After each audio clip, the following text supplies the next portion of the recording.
어이구, 네, 어이구, 그 뒤에도, 어이구, 야, 우리가 이 정도입니다. 아셨어요? 네, 우리가 창문이 없는 지하 세계, 네, 이렇게 살고 있어요. 네, 완전 찜질방 수면실 저리 가라죠.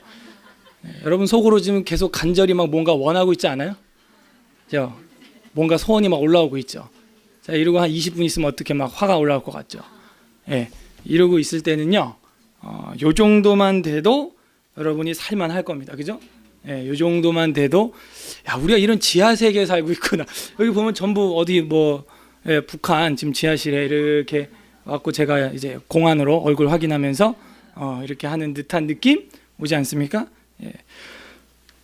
등불 켜주세요. 네. 예. 느낌이 확 다르죠? 3년 만에 처음 해본 설교 퍼포먼스 중에 하나인데 여러분이 방금 원했던 만큼만이라도 한 주간 하나님을 매일매일 원하면서 살았다면 역사는 달라집니다. 오늘 설교 제목은 등불을 켜주세요. 계속 켜주고 있죠. 예. 등불을 켜주세요 하는 게 설교 제목이에요. 따라해보세요. 등불을 켜주세요. 지난주에 우리가 한 주간 살아오면서 여러분 마음속에 등이 있었나요? 등만 있으면 어떡합니까? 아깐 등이 없었나요? 스위치를 연결해서 스위치를 켜서 불을 밝혀야죠. 아무리 나한테 좋은 게 있어도 밝히지 않으면, 연결되어 있지 않으면 빛이 안 나는 거예요. 아무리 내가 하나님을 알고 있고 내 마음에 등이 있어도 하나님과의 스위치가 ON으로 되어 있지 않으면 아까처럼 칠흑 같은 어둠에서 우린 살 수밖에 없습니다. 지난주에 사무엘 상하서를 마무리하고 오늘 열왕기 상하서를 이제 들어가는 서론입니다. 이 열왕기 상하서, 사무엘 상하서 이러니까 우리는 복잡하게 생각하는데 히브리어 성경책으로 보면은 한 권의 두루마리라는 게 충격이었어요. 저도 이번에 공부하고 준비하면서 새롭게 알게 됐는데 사무엘 상하, 열왕기 상하서가 하나의 책이라는 것입니다. 그러면 이 책은 단행본으로는 엄청나게 제일 긴 구약책 중에 하나가 되는 것이죠. 여러분 히브리 구약 성경을 이 로마 시대에 또 그리스 시대에 헬라어로 번역을 한 성경이 있는데 그걸 우리는 모모역이라고 하죠. 많이 들어봤죠? 70인역이라고 셉투아진트, 셉투아긴타 이렇게 얘기하는데 왜 로마자로 L하고 XX 이렇게 두 개 그려져 있는 버전 이런 거 많이 들어봤을 텐데 그게 무슨 글자냐면 약자가 아니고 그거는 왜 로마 시계 아시죠? 1, 2, 5 하면 V자 그리고 이렇게 했을 때 70을 쓰면은 이제 스펠이 LXX 하면 이게 70명의 학자들이 이제 썼다. 그래서 70인경이 되는 것입니다. 그 70인경 헬라어 성경을 보게 되면은 사무엘상서, 사무엘하서 모두 다 이 한 권으로 묶여져 있고 이거를 열왕기 1, 2 이렇게 매기고 있어요. 사무엘상하서를 열왕기 1, 2로 1, 2권으로 먹이고 있다는 것입니다. 왕국기라고도 합니다. 그 다음에 우리가 오늘부터 봐야 될 열왕기 상, 열왕기 하서를 열왕기 3, 4번으로 매기고 있는 것이죠. 그러니까 완전 다르죠. 또 이 개념이. 그러니까 이거는 헬라어 성경이 그렇게 히브리어 성경을 번역할 때 그렇게 했다는 거예요. 뿐만 아니고 로마 제국 시대에는 언어가 무슨 언어예요? 헬라어도 헬라어지만은 국제 언어가 뭡니까? 라틴어. 라틴어 성경을 이제 우리가 한국말로 불가타역이라고 하는데 들어봤어요? 불이 타는 성경책이 아니고 불같다가 아니라 불가타, 벌게이트라 그러죠. 그래서 이 라틴어 성경, 그걸 이제 불가타역이라고 하는데 그 라틴어 성경에도 보면 역시 동일하게 그렇게 열왕기 1, 2번, 열왕기 3, 4번으로 나누고 있다는 것이죠. 그러니까 여러분이 여태껏 우리가 살펴봤던 이 사무엘 상하서를 절대 잃어버리면 안 됩니다. 이거는 지금 이야기 중인 것이죠. 아직 이야기가 끝나지 않았다는 것이죠. 이런 차원에서 우리가 사무엘서와 열왕기서를 거시적인 안목, 아주 멀리서 독수리처럼 날아올라서 산맥을 바라보듯이 크게 보는 가운데 미시적인 가까이 와서 살펴봐야겠습니다. 그러면 이게 어떤 연결성이 있는가? 이 책 나눈 것만 봐도, 이 책 나눈 건요, 처음에 선지자들이나 사도들이 나눈 것이 아닙니다. 그죠? 1장, 1절 뭐 이런 거 넘버 숫자 넣은 거는 후대의 어떤 학자들이나 인쇄소 그 공업소에서 일하시는 분들이 출판을 위해서 나눴다. 이렇게 두 가지로 우리가 봐요. 그럼 나눌 때는 그래도 막 나누진 않겠죠. 어느 정도 이렇게 내용을 보면서 나눌 텐데 말이죠. 그런데 우리가 이 책을 나눈 사람의 의도만 봐도 이게 서로 분리되는 책이 아니구나라는 걸 알 수가 있습니다. 이게 무슨 얘기냐? 우리가 지난주까지 봤던 사무엘 하서는 대체로 어떤 사람 이야기였어요? 다윗. 그리고 사무엘 상서는 사울. 그죠? 그러면 예를 들어 여러분이 책을 나눈다고 할 때 어떻게 나누면 좋겠어요? 사무엘 상은 사울 왕에서 딱 끝내면 좋겠고, 사무엘 하는 어디서 끝냈으면 좋겠어요? 다윗의 이야기에서 딱 끊었으면 좋겠잖아요. 근데 다윗의 이야기에서 끊어지지가 않았단 말이죠. 지난주에 보면 다윗이 노래하다가 인구조사 잘못해가지고 혼나면서 끝났죠. 다윗 죽었어요? 살아있어요? 지금 살아있잖아. 아직 안 죽었잖아. 그리고 이게 어디로 가요? 이제 열왕기상 1장 2장으로 가는 거예요. 그래서 2장에서 다윗이 죽습니다. 굳이 2장 그렇게 침범해야겠어요? 그죠? 굳이 2장 그렇게 침범해야 속이 후련하겠냐고요. 뻔히 다윗이라는 말이 있는데 말이죠. 일부러 거치하고 있는 것입니다. 그 다음에 아하시아라고 하는 왕, 잘 익숙치 않으실 텐데요. 아하시아라고 하는 왕이 열왕기상 22장에 나옵니다. 근데 이 아하시아 왕의 이야기가 열왕기 하 1장까지 또 거치가 되어 있다는 것이죠. 열왕기 하. 그 다음에 여러분 잘 아는 선지자 중에 하늘에서 불을 끌어내렸던 선지자 누가 있어요? 엘리야의 이야기는요, 열왕기 상 17장에 나오죠. 그리고 까마귀가 이렇게 밥 갖다 주는 거 이제 그 배달시켜 먹다가 이제 그 다음에 어떻게 18장에서 불을 끌어내리면서 사역을 막 하지 않습니까? 그랬던 엘리야가 열왕기 상 17장에 등장을 했는데 이게 어디까지 가냐? 열왕기 하 2장까지 역시 거치가 되어 있다는 것이죠. 그러니까 열왕기서가 보면은 이 사무엘서에 있는 내용과 거치가 되어져 있고, 열왕기 상서의 내용이 열왕기 하서에 거치가 되어져 있고, 그래서 걸쳐 있는 이야기를 우리가 볼 수가 있습니다. 그러므로 이거는 한 권의 책이다라는 거죠. 그럼 왜 이렇게 우리 한글 성경은 나눠놨냐? 영어 성경이나 여러 가지 번역이, 제가 말씀드렸죠. 이게 단행본으로는 너무 길다. 책이 너무 긴데다가 이거를 이제 70인경이라고 하는 헬라어로 번역을 하게 되면 이때는 이 분량은 책임지질 못해요. 왜? 헬라어를 보신 분은 알겠지만 뭐 영어 생각하면 되겠어요? 이 가로 길이가 한글과 영어만 비교해도 어떤 게 길어요? 영어가 훨씬 길어요. 이 가로 길이를 보면은, 그죠? 학교하고 스쿨만 봐도 그러니까 이 길이가 길어지면은 종이 많이 쓰겠죠. 종이 많이 쓰면은 페이지가 어떻게 돼요? 길어지는 거예요. 그래서 이 히브리어는 굉장히 짧게 되어 있습니다. 그리고 모음이 없어요. 그렇게 짧게 되어 있는 히브리어를 지금 헬라어로 번역을 하면은 최대 50% 이상 많아져요. 책 페이지가. 헬라어가 이렇게 길거든요. 엄청 길어요. 그렇기 때문에 70인역에서 상하로 자르게 되었다 하는 겁니다. 봐봐요. 상하라고 하는 말 자체가 원래는 어땠다는 거예요? 한 권이었다는 걸 보여주고 있지 않습니까? 그죠? 사무엘 상하, 열왕기 상하. 그래서 이 상, 서, 하서, 영어로는 원, 투 이렇게 돼 있잖아요. 그 자체가 벌써 원래는 하나였다 하는 걸 보여주고 있는 겁니다. 자, 이제 서론을 거의 다 했고요. 큰 복습을 이제 해야 되는데요. 사무엘 상서 하서가 있었죠. 사무엘 상서에서 봤던 사울, 그럼 뭘 쓰고 있습니까? 사울 왕의 실패를 쓰고 있죠. 영적 싸움에서의 실패를 쓰고 있어요. 다윗 역시 계속되는 죄들을 자신을 통해서 일하는 하나님을 보지 못하고 자신을 위하여 살아보려고 하다가, 나를 통하여가 아니라 나를 위하여 살아보려고 하다가 망하는 장면을 지난주 우리가 살펴봤었습니다. 그래서 지난주 설교 제목이 나를 통하여였죠. 근데 우리는 어떻게 살아요? 나를 위하여 살고 있다는 거예요. 통하여인데 날 위하여로 살고 있는 거죠. 이렇게 사울 왕과 다윗 왕의 그 업적도 있지만 실패의 이야기를 다루고 있는 게 사무엘 상서와 하서였다 하는 것이죠. 다시 좀 더 자세히 보면 사울에게는 가시적으로 나타난 라이벌 누구예요? 다윗.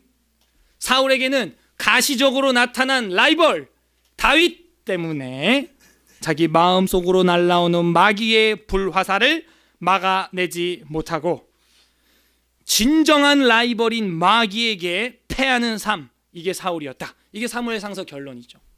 그래서 우리도 어떻게 살아야 된다? 그 영적인 공격, 귀신의 불화살 이런 것들을 막아내야 된다 하는 것이죠. 외부 자극이에요. 외부 자극. 사울이 취약한 점이 어디라고요? 외부 자극. 모든 사람이 그렇겠지만. 두 번째로 다윗은 자신의 형통한 삶을 하나님께 감사하지 못하고 자신의 왕의 철장을 자기가 휘두르면서 자신을 통하여가 아니라 자신을 위하여 살다가 자기 스스로가 라이벌이 되어서 자신에게 끝없이 굴복하는 자신 앞에 패배하는 삶을 살았죠. 내부 자극이죠. 이건 내부 자극.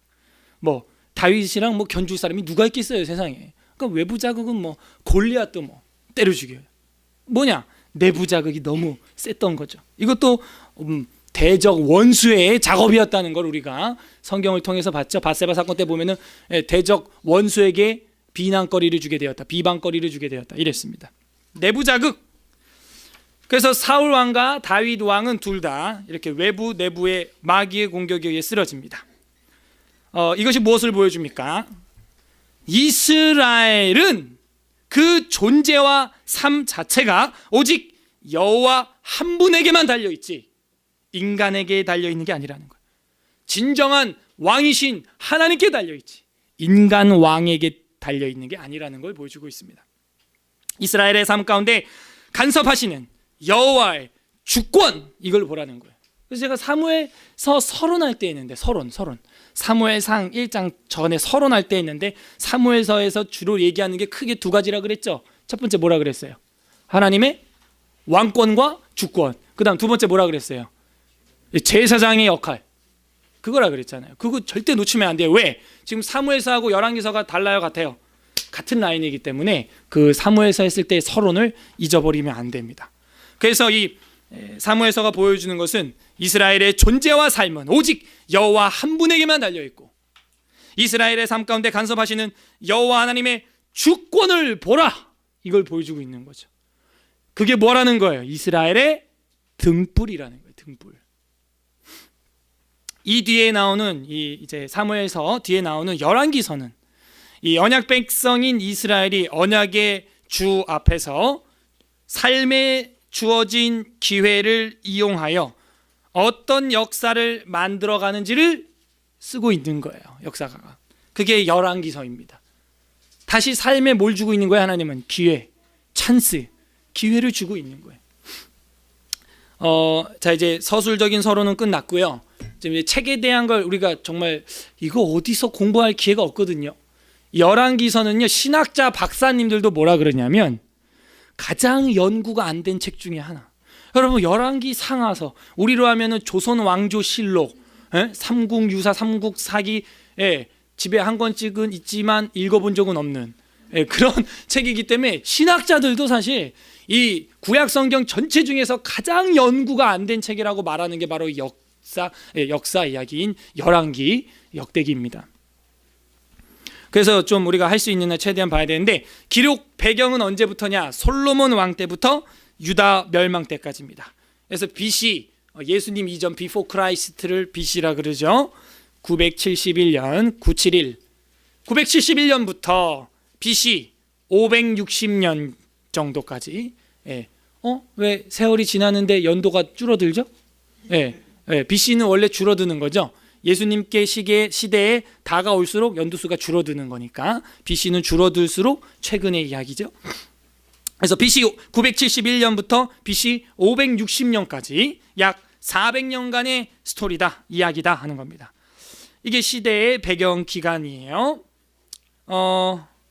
그리고 구성은 어떻게 되어 있냐면 백과사전적인 어떤 역사가 아닙니다. 이거는 무슨 뭐 토시 하나 안 빠뜨리고 다 기록한 그런 역사가 아니고 특별히 선별한 일부 특징적인 사건을 조명하고 있어요. 예를 들면 어디 포커스가 있냐면요, 엘리야 시대, 엘리사 시대, 거기에 초점이 딱 있어요. 그 이유에 대해서는 그때 들어가서 이제 심화로 보도록 하고, 세 번째 장르에 대해서는 세 가지인데, 첫 번째는요 내러티브, 많이 들었죠? 이야기식, 내러티브라 그래요.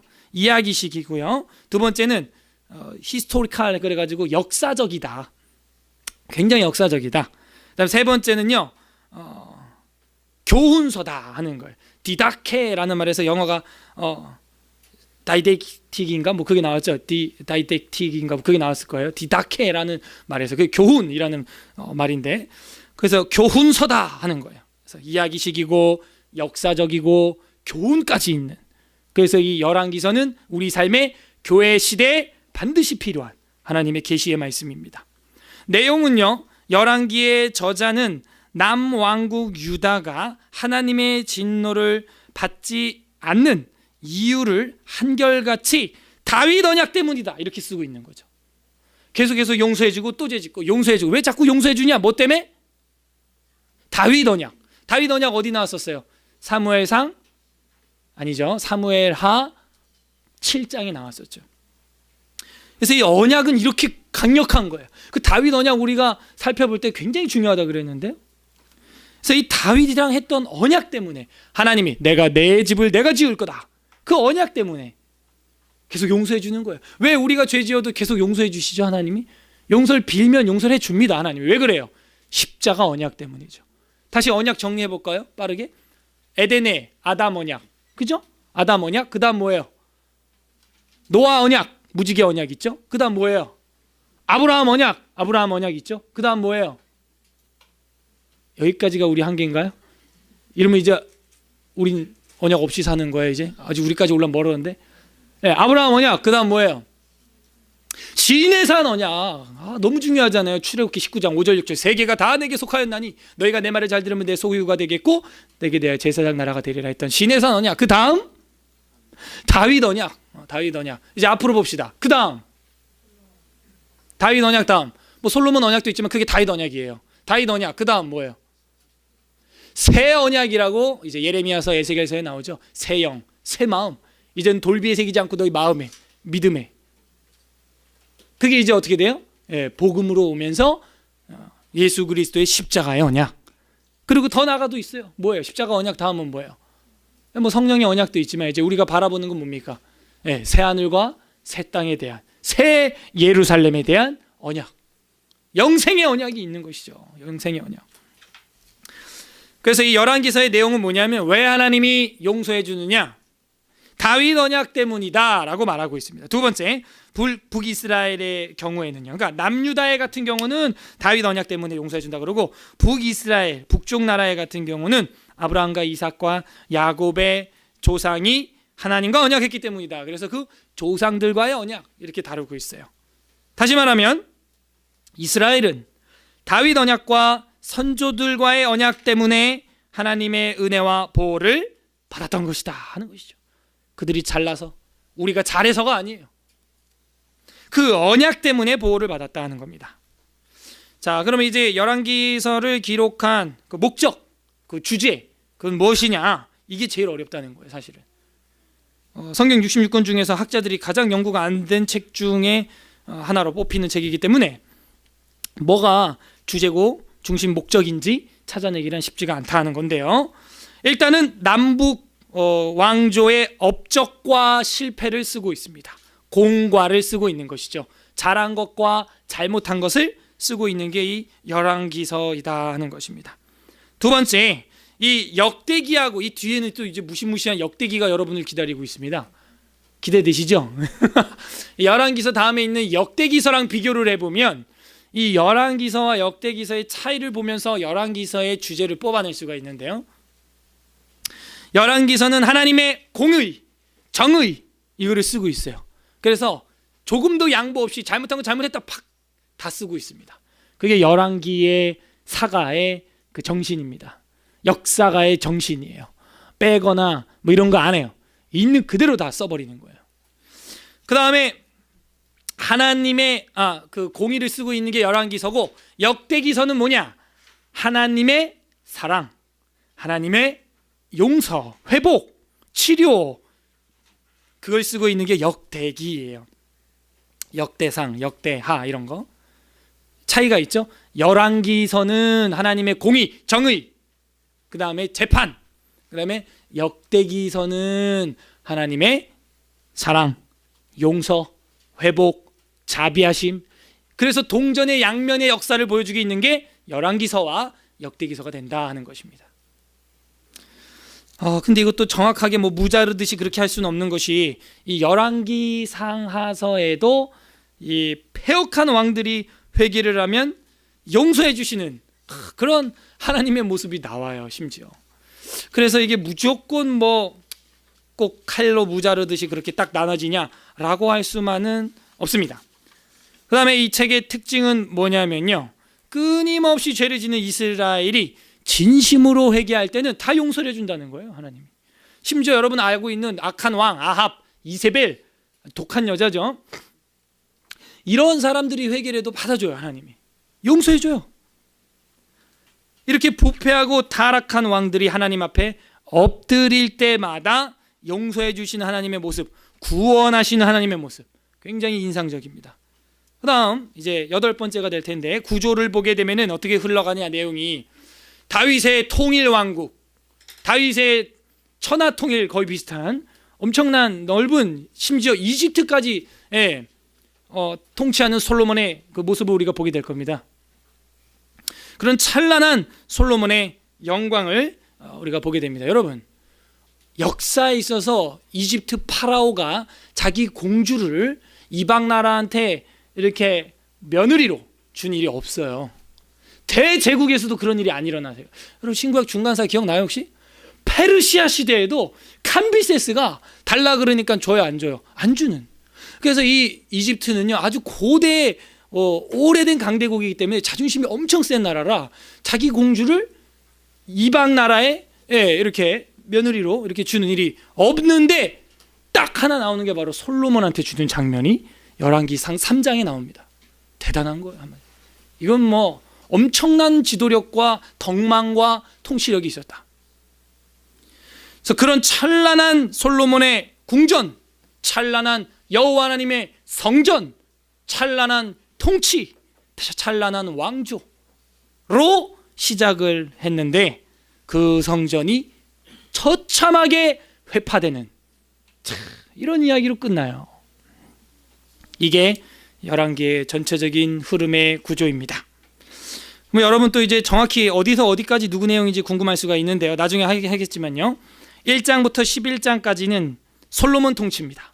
열왕기 상서 1장부터 11장까지는 솔로몬 통치, 1에서 11, 1, 11 거기까지는 솔로몬 통치. 그 다음 12에서 17장까지 12, 17, 12에서 17장까지는 북방 왕국 멸망까지의 이야기입니다. 북이스라엘 멸망까지의 이야기. 북이스라엘 이야기 그냥 이러면 돼요. 12에서 17장. 근데 죄송해요. 이 17장이라는 것은 왕하 17장입니다. 그러니까 왕상 12장에서 왕하 17장까지 북이스라엘 멸망까지의 이야기입니다. 물론 유다 이야기도 섞여 있죠. 그 다음에 왕하 18장에서 이제 25장, 왕하 25장까지 거의 이제 마지막이죠. 마지막 장까지가 왕하 마지막 장까지, 나머지는 남유다, 남쪽 이야기. 이러면 간단하게 구조도 끝났죠 벌써. 그런데 이렇게 된 원인에 대해서 딱 크게 집중하고 있는 내용이 있는데, 그게 엘리야와 엘리사 시대다라고 제가 말씀을 드리고 있어요. 자, 이제 그 서론의 결론을 이제 맺어야 될 텐데, 마지막 이 열왕기서의 결론이 뭐냐면, 이스라엘이 바벨론 포로로 잡혀오게 된 원인에 대해서 그 조상들의 죄가 그 원인이라고 말하고 있는 거예요. 그래서 열왕기서에서 길게 미주알 꼬주알 쓰고 있는 게 엘리사, 엘리야 이야기인 이유를 이제 알겠죠. 그 시대에 어떤 종교가 유행이었어요? 바알 신이 유행이었죠. 왜? 누가 그걸 섬기니까. 이세벨이, 아합이 바알의 제사장을, 아세라 제사장 합쳐서 850명이나 나라에 세워놓고 엄청난 우상숭배를 했거든요. 그래서 이 책의 결론은 바로 이스라엘이 바벨론의 포로로 잡혀오게 된 계기에 대해서 말해주고 있고, 그 원인이 바로 우상숭배, 그게 죄다 하는 거예요. 그런데 그런 현실에도 불구하고 끝부분에 가면은 소망을 주고 있습니다. 소망. 열왕기 하서 끝자락에 가면 여호야김 시드기야 하면 딱 끝나거든요.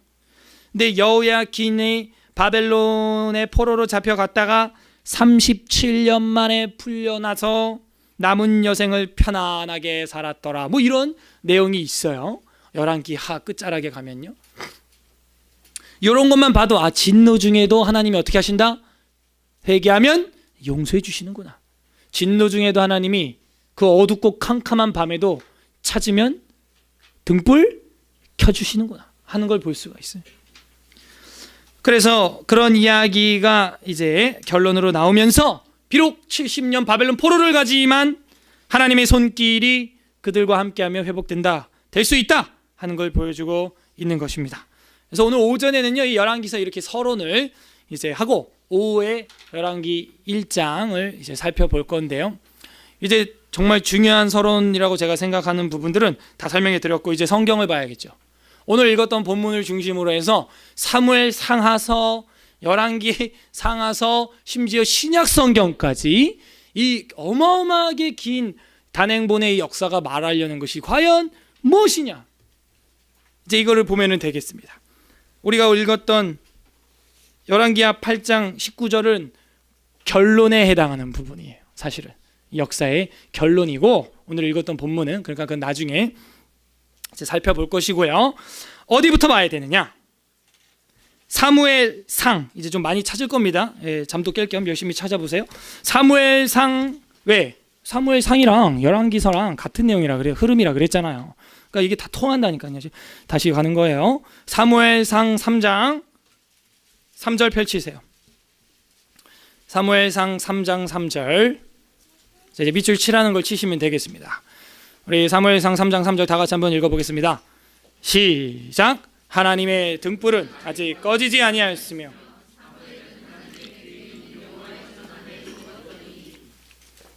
지금 역사에서 등불이라고 하는 단어가 처음 나왔습니다. 룻기나 사사기나 여호수아나 단 한마디도 안 나오는 단어예요. 처음 등장한 단어입니다. 이 등불이라고 하는 단어. 하나님의 등불이라고 근데 형용사가 돼 있죠. 그러니까 이거는 단지 촛대, 물리적인 촛불만 말하는 걸까요? 그거 아니에요. 우리가 이 글을 읽을 때는요, 그 의미를 파악하는 게 굉장히 중요하죠. 잘한다. 이게 잘한다는 얘기가 아니잖아요. 그런 식으로 그 뉘앙스를 파악할 줄 알아야 돼요. 역사가는 지금 이 등불을 그냥 성막에, 회막의 등불은 아직 밝혀져 있다, 이렇게 쓰지 않고 하나님의 등불이라고 쓰고 있는 것이죠. 이러면서 사무엘이라고 하는 사람이 등장되면서 뭔가 지금 말하고 싶은 게 있는 거죠. 뭐가? 이스라엘이 스위치가 이제 ON으로 될 수 있는 희망이 생겼다. 이제 이걸 보여주고 암시해주고 있는 거예요. 그걸 회막의 등불로 연결을 시킨 거죠 지금. 그래서 하나님의 등불은 아직 꺼지지 않았습니다. 아직 대한민국의 교회도 아직 꺼지지 않은 줄로 믿습니다. 여러분 신앙도 아직 꺼지지 않았습니다. 아직. 아직. 그래서 여기 등불이라고 하는 단어의 밑줄을 쫙 치는 거예요. 등불, 하나님의 등불. 이 네르라고 하는 단어인데요, 여러분 알고 있는 회막 안에 있는 그 7 등불을 말하는 거 맞습니다. 맞습니다. 그래서 이 등불이라는 말은 구약에서 42번 사용됐는데요, 이제 이 사무엘서를 기준으로 앞에서 썼던 등불은 전부 그 물리적인 촛대를 말하고, 사무엘서 기준으로 이후에 말하는 등불은 그 등불이 뭐냐? 진짜 등불을 보여주고 있어요.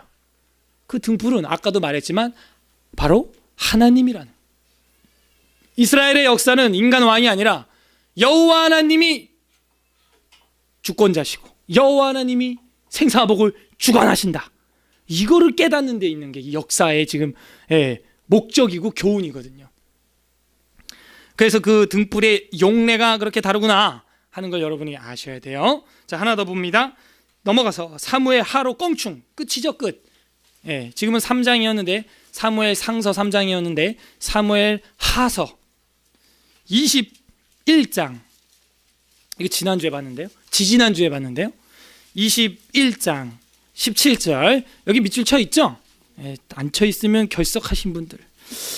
21장 17절 다 같이 읽어보겠습니다. 시작. 스루야의 아들 아비새가 다윗을 도와 그 블레셋 사람들을 쳐 죽이니 그때 다윗의 추종자들이 그에게 맹세하여 이르되 왕은 다시 우리와 함께 전장에 나가지 마옵소서, 이스라엘의 등불이 꺼지지 말게 하옵소서 아니라. 그러니까 군인들이 다윗을 보고 뭐라 그래요? 이스라엘의 등불, 네르, 등불이라는 단어를 지금 쓰고 있는 거예요. 여기도 밑줄을 쳐야겠죠. 이스라엘의 등불. 그 다음에 껑충 한 장만 넘어가서 22장 29절, 이건 이제 다윗의 노래죠. 마지막 노래라 그랬잖아요. 이제 다윗이 나는 피곤함에, 나는 연약함에 하나님이 승리하게 하셨고 여호와 나의 반석이시요 요새시요 구원의 불이시요, 뭐 그 노래 22장이잖아요 지금. 하면서 29절에 뭐래요? 다 같이 읽어보겠습니다. 시작. 여호와여 주는 나의 등불이시니 여호와께서 나의 어둠을 밝히시리이다, 이렇게 돼 있어요. 거기 이제 29절 별표하고 밑줄 치고요. 이게 29절이 가장 핵심입니다. 지금 중심에 있어요. 별표 5만 개 이렇게 하시면 되겠어요. 자, 그 다음에 이제 넘어가야죠. 계속 일단 여기 책갈피 껴놓고 3하 22장에도 책갈피를 하나 껴놓고 왕상 열왕기상 이제 11장으로 갑니다. 열왕기상 11장, 오전에는 열왕기서 서론을 합니다. 열왕기상 11장 38절, 11장 38절. 자, 이거는 이제 여호와의 사자가 여로보암이라고 하는 솔로몬의 라이벌에게 이제 하는 얘긴데, 11장 38절 보세요. 제가 읽어보겠습니다. 네가 만일 내가 명령한 모든 일에 순종하고 내 길로 행하며 내 눈에 합당한 일을 하며 내 종 다윗이 행함같이 내 율례와 명령, 밑줄 치세요. 율례와 명령을 지키면 내가 너와 함께 있어 내가 다윗을 위하여 세운 것 같이 너를 위하여 견고한 집을 세우고 이스라엘을 내게 주리라. 여기 핵심은 지금 뭐냐면 율례와 명령을 지키면이라는 거죠. 그럼 이제 어떻게 한다는 거예요? 나를 통하여, 지난주에 우리가 봤던 것처럼 하나님이 뭐래요? 다윗을 위하여, 너를 위하여 내가 너를 통하여 뭘 하겠다는 거예요? 빛을 비추겠다는 것이죠. 자, 이제 오늘 본문 중에 이제 하나죠. 열왕기하 8장, 열왕기하 앞으로 뒤로 쭉 넘어가서 한 책을 껑충 띄어요. 열왕기하 8장 19절, 열왕기하 8장 19절 다 같이 읽어보겠습니다.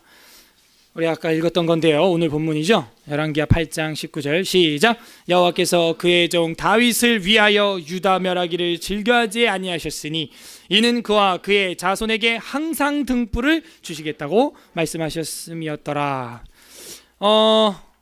이제 위하여와 통하여가 이제 보이시죠? 지난주에 우리가 배웠던 나를 통하여를 할 때의 역사와 나를 위하여 어떤 여러분이 일을 할 때 역사는 완전 이건 극과 극이다 하는 거죠. 그래서 그 전치사 베라고 하는 전치사가 잘 보인다 안 보인다? 잘 안 보인다 그랬죠. 알파벳 B가 붙으면 나를 통하여가 되고 그게 해석이 안 되면 내가가 되는 것이죠, 그냥. 자, 이제 한 마지막 절입니다. 오늘 찾아볼 이제 열왕기서에서는 마지막 구절인데 열왕기하 17장 13절, 열왕기하 17장 13절입니다. 열왕기하 17장 13절. 이건 아까 열왕기상 11장 38절이랑 이제 맥을 같이 하는 건데요. 17장 13절 제가 읽어보겠습니다. 여호와께서 각 선지자와 각 선견자를 통하여 이스라엘과 유다에게 지정하여 이르시기를 너희는 돌이켜 너희 악한 길에서 떠나 나의 명령과 율례, 밑줄, 명령과 율례를 지키되 내가 너희 조상들에게 명령하고 또 내 종 선지자들을 통하여 너희에게 전한 모든 율법대로 행하라.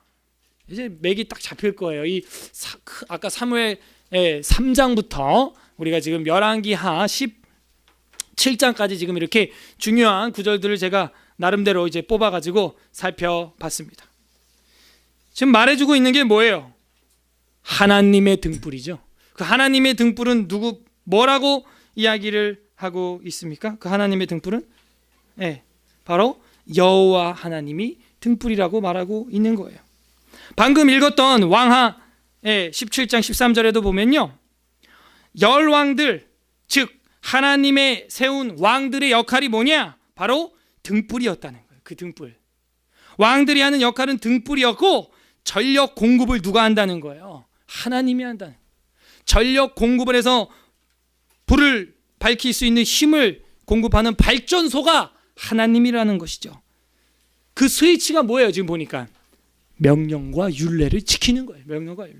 명령과 율례를 지켜라 라고 아까 열왕기상 11장 38절과 열왕기하 17장 13절에서 동일하게 얘기하고 있어요. 우리가 어떻게 하나님 명령을 알 수가 있죠? 이 시대 사람들이 어떻게 하나님 명령을 알 수가 있죠? 방금 열왕기하 17장 13절에 보면 누구와 누구를 통하여? 선지자와 선견자들, 각각 선지자와 선견자들을 통하여 알 수 있다는 것이죠. 뭐 오늘날 이게 우리한테 어떤 의미가 있냐 이거예요. 어떤 의미가. 벌써 설교는 결론을 향해 가고 있어요. 오늘날 어떤 의미가 있냐 이거예요. 이제 여러분, 이 시대 왕이 있습니까? 없어요. 이 시대 대통령이 왕입니까? 아니죠.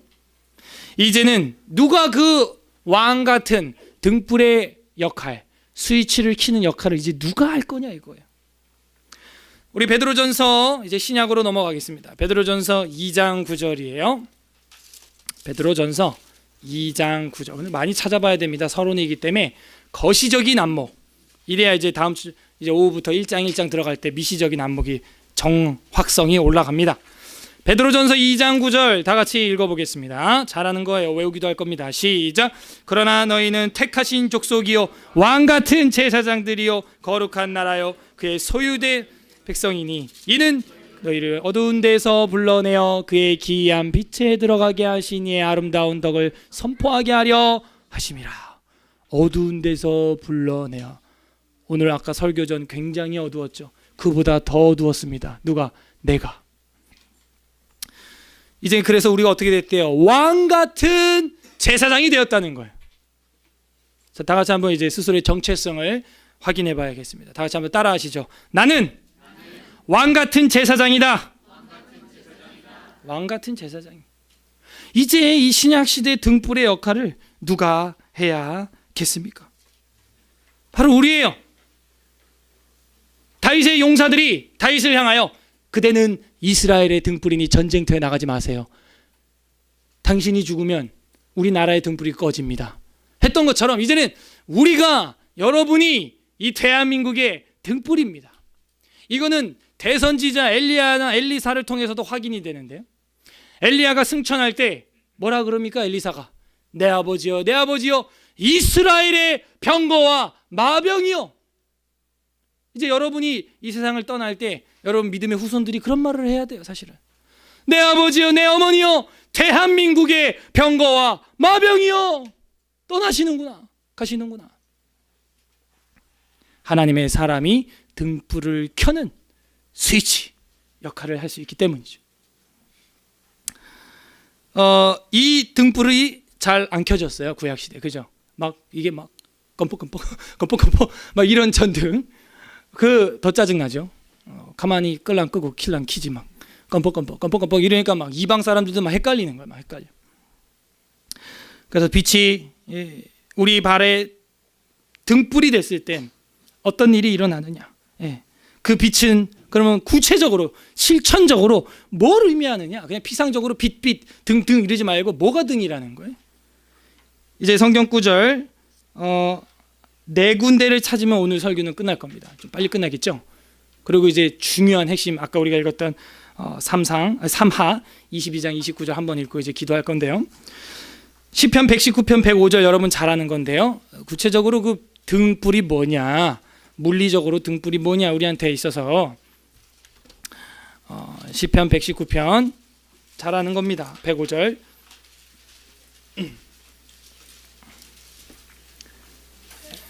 급하면 119죠. 예. 119편 105절 다 같이 읽겠습니다. 시작. 주의 말씀은 빛이니이다. 119편 105절에 보니까 뭐가 내 발의 등이래요? 등. 이게 바로 제가 말했던 네르라고 하는 단어예요. 프립세트 오른쪽에 보면 써 있죠. 주석에 오른쪽에 보면 등 점점점 빛 해놓고 나르 오르 이렇게 돼 있죠. 주의 말씀이 내 발의 등이었구나. 그럼 내 삶에 실천적으로 정말 불을 켜는 스위치 온 그게 뭐예요? 그렇죠. 말씀에 내가 접속되는 거예요. 말씀이라고 하는 엄청난 발전소에 내가 접속이 돼야 되는 것입니다. 스위치 온이 돼야 돼요. 어떻게? 아까 전에 그 어둠에서 여러분이 빨리 불 켰으면 좋겠다라고 했던 그 정도 소원만 있으면 저는 된다고 봅니다. 하루 지난 6일 동안 여러분은 그런 정도의 간절함이라도 있었나요? 고작 이 지하실에서 전기불 켰으면 하는 그 정도의 소원만 여러분이 하루에 한 번씩 갖게 된다면 우리의 영혼의 밝기는 지금과는 다를 겁니다. 뿐만 아니고 나를 통하여 이웃도 그 어둠에서 기이한 빛의 하나님의 나라로 올 수 있는 유도의 빛이 될 거예요. 인도하는 빛이 될 거예요. 그 말씀이 등불이구나, 말씀이 빛이구나, 이런 걸 알게 됐습니다. 그리고 이 말씀이 어떻게 됐어요? 이 땅에 오셨죠. 요한복음 1장 14절 찾아보겠습니다. 요한복음 1장 14절. 저희 교회는 자막 서비스를 안 하는 이유가 있어요. 요즘 성도들이 성경책을 못 찾더라고요. 아이들도 지금 이렇게 막 실수를 시행착오를 겪어가면서 자꾸 성경 찾는 것도 실력이 늡니다. 요한복음 1장 14절 다 같이 읽겠습니다. 시작. 말씀이 육신이 되어 우리 가운데 거하심에 우리가 그의 영광을 보니 아버지의 독생자의 영광이요 은혜와 진리가 충만하더라. 말씀이 이제 육신이 되어 오셔서 우리 가운데 거하셨다 하는 거예요. 거하셨다. 그분은 바로 예수 그리스도다 하는 것이죠. 그 안에 영광이 있고 은혜와 진리가 충만한 줄로 믿습니다. 여러분 하루하루 등불을 켜주세요. 그러면 여러분 삶 가운데 뭐가 있어요? 영광이 있고요. 뭐가 있어요?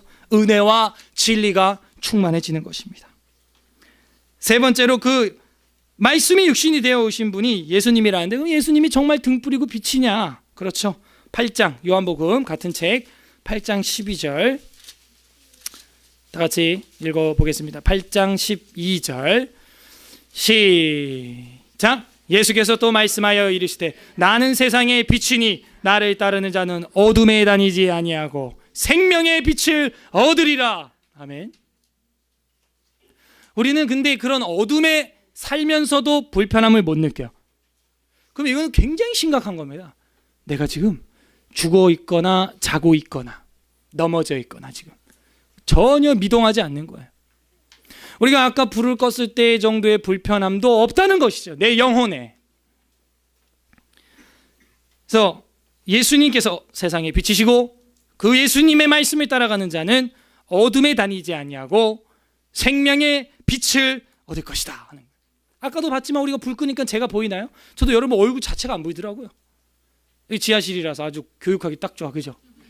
그러니까 눈이요 200개가 이렇게 있어도요 빛이 없으면 볼 수가 없는 거예요. 눈이 중요한 게 아니라니까요. 왕이 중요한 게 아니라니까요. 등이 중요한 게 아니라니까요. 예. 등 자체가 중요한 게 아니잖아요. 빛이 들어와야죠. 빛이 있어야 하나님을 볼 수가 있는 겁니다. 여러분은 그 빛을 의지하고 있냐 하는 것이죠. 정리합니다. 열왕들은 등불이었습니다. 이제는 여러분이 등불입니다. 자, 마태복음 5장 14절 이제 새롭게 찾는 구절은 마지막이에요. 이게 새롭게 찾는 구절은 마지막이고 이제 요걸 읽고 이제 오늘 봤던 이제 본문 사졌던 구절 중에서 중요한 걸 하나 읽고 마칠 텐데요. 마태복음 5장 14절 찾으시고 잘 아는 말씀입니다. 산상수훈인데요. 다 같이 읽겠습니다. 시작. 너희는 세상의 빛이라. 산 위에 있는 동네가 숨겨지지 못할 것이요. 이제는요, 우리가 세상에 등불이고 빛이고 환히 밝혀져 있는 동네 같은, 산 위에 있는 가릴 수 없는 그런 사람들이라는 거예요. 열왕기의 등불은 왕들이었고, 이 시대의 등불은 우리들이다 하는 걸 하나님께서, 예수님께서 보여주시고 있습니다. 여러분들은 그 등불을 지금 켜고 있냐 하는 거예요. 우리는 그 등불을 켜서 비추고 있냐 하는 것이죠. 스위치를 켜고 있냐 하는 질문을 계속하는 것입니다. 왜 오늘 열왕기서를 앞두고 있는데 등불 이야기를 하느냐? 바로 이 왕과 우리가 등불인데 진정한 등불 되는 분이 누구냐라고 쓰고 있는 게 바로 사무엘 상하, 열왕기 상하서기 때문이죠. 여러분은 등불입니다. 등불을 켜주세요. 등불을 켜주세요. 믿음의 스위치는 여러분 마음 안쪽에 있습니다. 빛은 하나님이 공급해서 비춰주실 거예요. 내가 매일 이 성경에 접속되고 있냐 이거예요. 경건일지를 쓰냐 안 쓰냐는 그거는 비본질입니다. 난 경건일지 안 써도 성경을 본다. 그러면 경건일지에 쓸 게 없는 사람보다 난 거예요. 기도를 내가 몇 시간 했냐 안 하냐 쓰는 게 중요한 게 아니에요. 그건 비본질이에요. 본질은 내가 기도를 하느냐. 그게 중요한 것이죠. 내가 날마다 성경을 보느냐. 아니, 날마다 안 된다고 한다면 이틀에 한 번, 아니 3일에 한 번, 아니 여러분 지난 한 주간 성경을 얼마큼 보셨습니까? 어디를 보셨나요?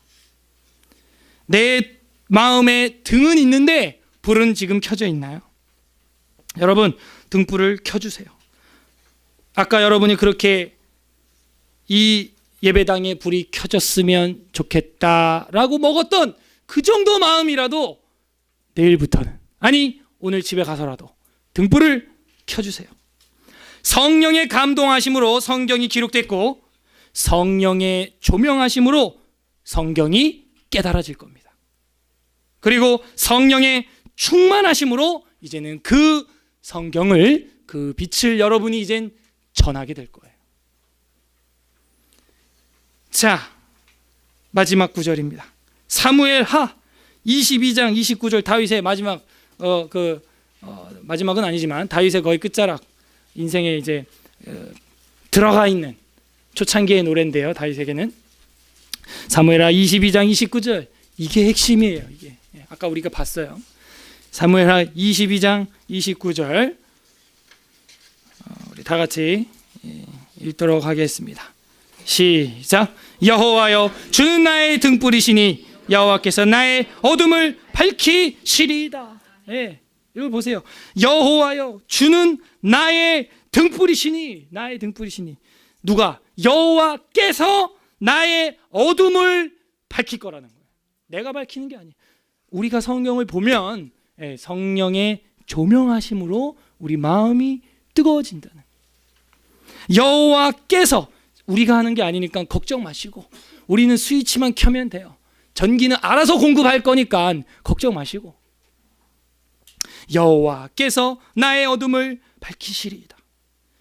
이거는 우리 역사 속에 살아가는 인간들에게, 사람들에겐 죽을 때까지 필요한 말씀인 거예요. 사무엘상서, 열왕기 상하서, 이 책들이 이렇게 길어진 내용은 뭐냐? 그 등불인 여호와를 의지하지 않는다는 거예요. 바알을 의지하고 아세라를 의지한다는 거예요. 그 여호와께서 우리의 어둠을 키실 건데 그걸 의지하지 않는다는 거예요. 여호와여 주는 나의 등불이시니 여호와께서 나의 어둠을 밝히시리이다. 아멘. 우리 다 함께 말씀 생각하면서 우리 기도하도록 하겠습니다. 열왕기서를 들어감에 앞서서 하나님, 사무엘 상하서, 열왕기 상하서가 보여주는 것은 바로 등불, 나르라고 하는 거예요. 등불. 이 등불은 신약 성경에 와서 교회로 연결이 딱 됩니다. 사도행전 2장에 보면은 사람의 머리 위에 촛불 같은 것들이 다 이렇게 생기게 돼요. 그래서 이제 우리가 이제 빛을 발하는 초대교회 탄생을 보여주고 있고, 계시록에서도 이 촛대를 향하여 교회라고 해석을 해주고 있습니다.